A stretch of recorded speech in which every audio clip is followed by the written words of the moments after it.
Hi, welcome to this first episode on a new series called Thinking Outside the Box on Noah's Ark. Well, this new series is going to focus on processing, signals from the DAW, but in the analog domain, so outside of the box. And then we're going to see how we can use it creatively to enhance our mixes. So, in this first video, I'd like to talk about a process called reamping, and more specifically, reamping with guitar pedals. So the Reamp Box was first invented by this guy called John Cuniberti, who first came up with the circuit.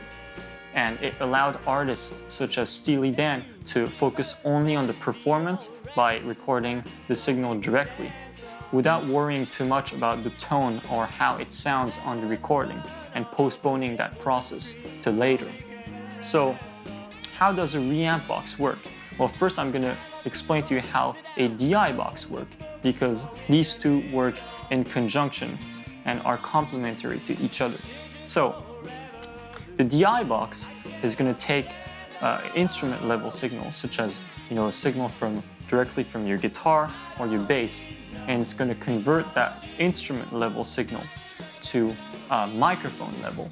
So instrument level is going to be a little hotter than microphone, so it's going to lower that signal, and it's also going to lower the impedance of the instrument, because instruments such as guitars and bass have higher impedance, roughly around the 10K ohms or above range, and microphone often have, around 300 to 1,200 ohms.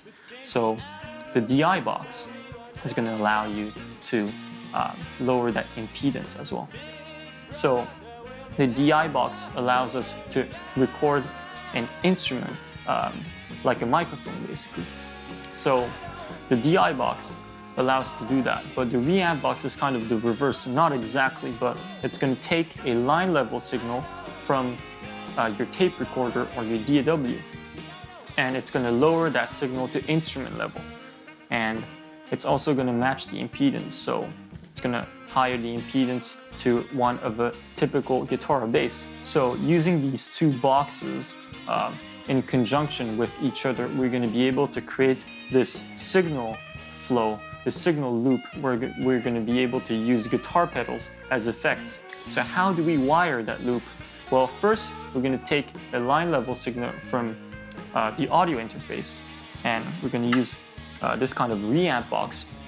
So the line level signal, the output from the audio interface is going to go in the input of the Reamp box. So that line level is going to be lowered to instrument level.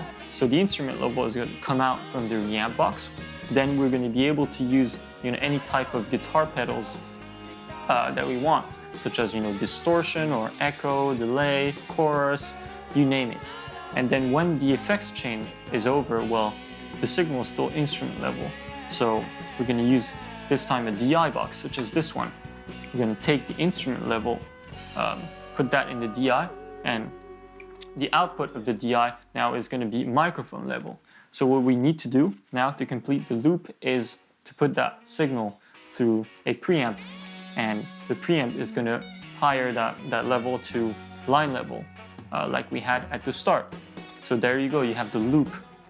So using that, we're going to try different effects, and using this technique, we'll see how we can enhance the mixes.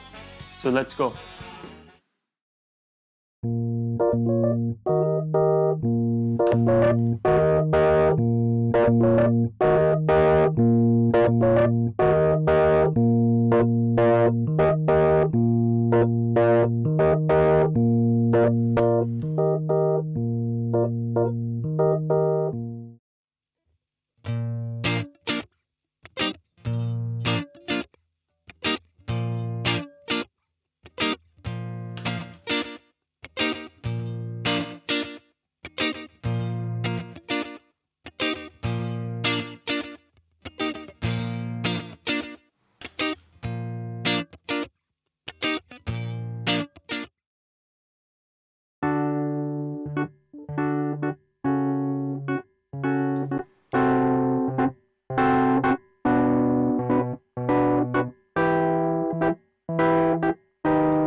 So that's it, reamping using guitar pedals. I hope you liked this tutorial, and if you did so, please like this video, give it a thumbs up, and subscribe, because I'm going to be making other videos of this kind where we're going to use analog techniques to enhance our mixes. So I'll see you next time for another video.